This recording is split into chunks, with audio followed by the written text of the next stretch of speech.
Sapul po sa CCTV ang pagkidnap sa dalawang lalaki sa Cebu City. Sa video, makikitang nag-uusap po ang dalawang lalaki sa isang parking lot. Ilang saglit pa, lumapit ang isang kotse sa kanila. Bumaba po ang sakay nito at sinugod ang dalawang lalaki. Dumating din ang isang puting van. Lumabas po ang mga sakay nito at sapilitang ipinasok ang isa sa mga lalaki. Habang ang kasama niya na kinilalang si alias Glenn tinang kapang pumiglas. Pinagsusuntok siya hanggang sa tuluyang nakaalis ang sasakyan. Ang lalaking nanuntok sumakay naman sa SUV ng mga biktima. Ligtas na po ngayon si alias Glenn. Nakita siya 3 oras matapos ang insidente sa isang highway sa Naga City. Itinuturing naman po ngayong person of interest ang kausap ng biktimang si Glenn. Nagsanglaraw kasi ito ng sasakyan kay Glenn pero walang naibigay noong araw na napagkasunduan. Posible raw nakasabwat niya ang mga lalaki sa video para pagmukaing hinold up siya. Inaalam pa ng mga pulis kung posibleng miyembro ng sindikato ang mga sospek. 4 ang patay nang bumangga po naman ang trailer truck sa isang MPV at motorsiklo doon sa Alicia, Isabela. Sa paunang investigasyon po, nawalan daw po ng preno ang truck habang dumaraan sa National Road.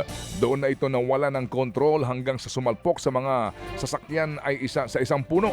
Patay po ang 4 na sakay ng MPV na mga miyembro ng isang pamilya na nagbabakasyon lamang sa lugar. Kritikal ng ang dalawa ngayon na kanilang kasamahan.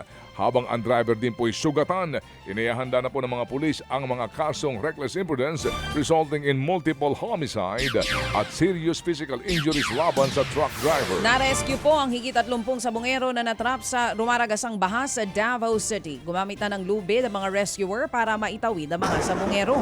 Ayon po sa mga otoridad, pista sa barangay kaya magtatayo sana ng sabungan. Pero biglang lumakas ang ulan at tumaas ang tubig sa ilog. Wala naman pong nasaktan sa insidente. Ano yung tupada? Samantala po, tinangay naman po ng dalawang kawatan ng higit sa 260,000 pesos na kita ng isang gas station doon naman sa Tuba, Benguet. At ayon sa investigasyon, nagbibilang na po ng kita ang gas attendant nang pumasok ang mga hold-upper.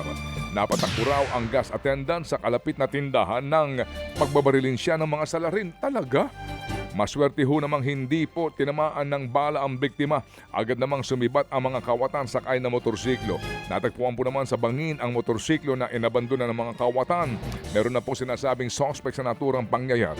Patuloy silang tinutugis daw ng mga pulis.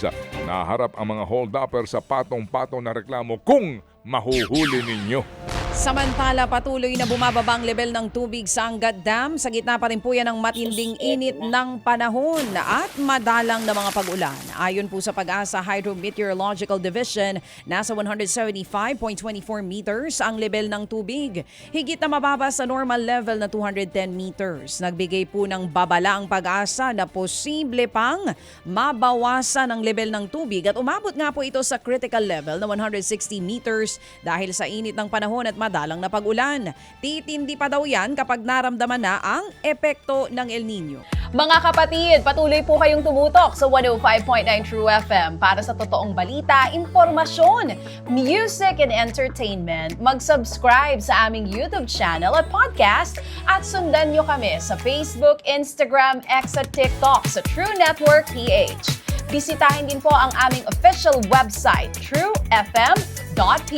At panoorin din kami sa True TV Signal, Channel 19. Kami po ang 105.9 True FM.